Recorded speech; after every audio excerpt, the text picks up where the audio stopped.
그러면 똑같은 거예요. 이거 보이게 해야 돼요. 무슨 취지인지 아시겠죠? 건강도 이렇게 너무 널브러뜨려 놓지 말라는 거예요. 자기 본인도. 첫 건강도 그렇고, 관계도 그래요. 딱 정해서 그거를 1년간 하시면 그다음부터는 어떤 행동을 빼고, 어떤 행동을 넣고, 이런 것들이 자기만의 정답들이 나와요. 중요한 거는 남들이 어떻게 하느냐, 시작은 그래도 돼요.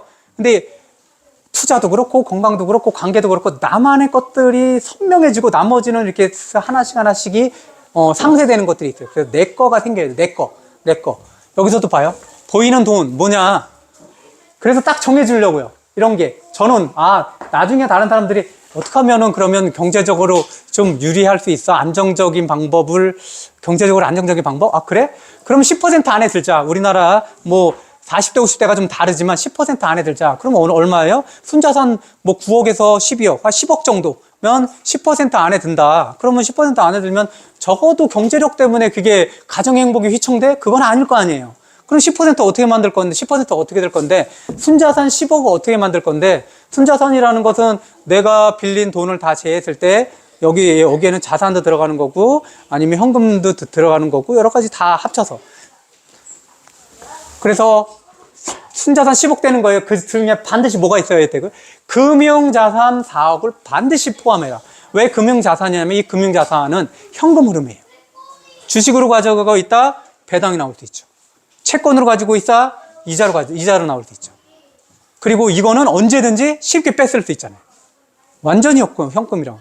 그래서 나는 순자산 10억에는 반드시 사실 보면 금융자산 4억을 가지고 있으면 순자산은 10억이 훨씬 넘죠. 그죠? 반드시 머릿속에 금융자산 4억을 반드시 포함했으면 좋겠다. 왜냐하면 S&P 500을 해도 10%지만 한 5%씩만 하더라도 4억이면 얼마예요? 거기서 되면 배당소득세라든가 제하고 나서 그런 건 나중에 생각하고 4억을 정도로 그냥 내가 5%의 이자를 받는다. 이건 이제 어렵지 않잖아요. 왜냐면 S&P 500만 해도 8%에 10%니까. 4억을 넣는다 그러면 내가 5% 받는다. 그러면 4억 넣고 원금 훼손되지 않은 상태에서 2천만 원씩 생기는 거예요. 현금 흐름이 거의 한 180 정도 나오는 거예요. 현금 흐름이 180이면 국민연금 아까 얘기했죠. 적어도 한 150에 맞추려고 노력하셔야 돼요. 한 분이. 그리고 양쪽 합쳤을 때 여러 가지 사보험이나 사보험 빼고 S&P 500 연금 주택해서 두 분이 하셔야 되는 게 400 정도나 500 정도를 맞추셔야 돼요. 400 정도. 어렵지 않아요. 그렇게 생각을 하시고, 그 세 가지 세팅하면 적어도 두 분이 합치면 400 정도 하고, 여기서 한 이런 식으로 4억 정도 포함되면 여기서 적어도 150 이상의 현금 흐름이 나오더라. 원금 훼손 없이 현금 흐름이 돼야 돼요. 원금 훼손 말고. 그죠? 원금 훼손 없이. 이렇게 해서 4억을 포함한 순자산 10억을 만든다. 아파트든 주택이든 간에 하나는 반드시 가져라. 적어도, 요새는 인구수가 줄고 세대수가 줄어서 20평도 되고, 10몇 평도 돼. 다 떠나서 그냥 9평 이상 살아. 한 채. 9평 이상을 가지고 있어라. 9평 몇 평인지 알죠? 32, 33, 34 정도 9평 이상을 가져라. 그리고 단독, 빌라도 상관없지만 적어도 될 수 있으면 아파트를 가지고 있어라. 될 수 있으면 새 거를 가지고 있어라. 9평 이상 한 채 보유. 그 나머지는 옵션이에요. 나는 더 가지고 있을 거야. 가지고 있지 않을 거야. 그거는 개인적인 취향이고. 보유냐, 전세냐, 월세냐, 보유해라. 그쵸? 그리고 이게 되게 중요해요. 근로소득, 재산소득, 사업소득이 우리가 얻을 수 있는 소득의 방법이에요. 이전소득 빼고, 국민연금 이런 거 빼고, 근로, 재산, 사업소득이에요. 그런데 우리들은 대부분 무엇에만 익숙해져 있냐? 근로소득만 익숙해져 있어요. 월급에만. 이러지 마시라는 거예요. 이 세 가지에 대해서 적든 크든 간에 반드시 수익이 나올 수 있는 구조로 만들라는 거예요. 구조로. 근로소득, 내가 월급 받을 수 있어요? 이것만 있으면 안 된다라는 거예요. 재산소득, 투자죠? 사업소득, 뭐예요? 나를 브랜드화하라는 거예요. 그쵸?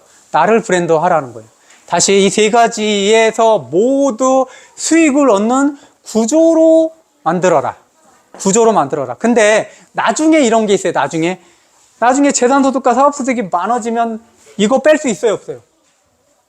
빼도 돼요. 그죠? 근데 이것만 있어? 이거는 안 됩니다. 이것만 있어? 이렇게 있고 확장해야 돼요. 그리고 나서 얘는 줄이는 방향으로 가죠. 요거로 가는 거고, 여기서 국가적으로 봤을 때 실제로 뭐예요? 어디에 제일 혜택을 줘요? 사업소득, 그 다음에 재산소득, 그 다음에 근로소득이에요. 이거는 세금 체계만 봐도 확실하게 알 수 있어요. 누구에게 더 유리한가? 사업자. 두 번째, 재산투자자. 세 번째, 근로소득자예요. 그럼 어떤 포지션을 취해야 되는지 알겠죠? 이게 부자 아빠, 가난 아빠의 핵심적인 부분이에요. 그리고 되게 중요한 건 아까 건강이 보이게끔 정하셔야 되고 관계가 보이게끔 정하라 그랬잖아요. 그 다음에 돈이 보이게끔 정하는 거예요. 그리고 나서 실천을 하면 자꾸 안 되는 경우가 있어요. 실천하고 조정하는데 우리 관문 배웠잖아요. 뭐 되게 앞에서 맨 처음에 배웠던 무슨 관문이 있죠? 머리가 받아들이는 부분, 관문, 몸이 받아들이는 관문이 있었잖아요. 그죠? 21일, 66일, 그 다음에 1년 정도 두 개가 받아들이는 관문. 이 관문을 지나면 어느 정도 세팅이 돼요. 그 다음부터 이제 완전히 내게 되는 거예요. 그때는 버릴 거 버리고, 취할 거 취하고, 새로운 걸 얻어서 가감을 시킨다라는 거죠. 관문을 넘어서 1년까지 지속하는 게 관건이에요.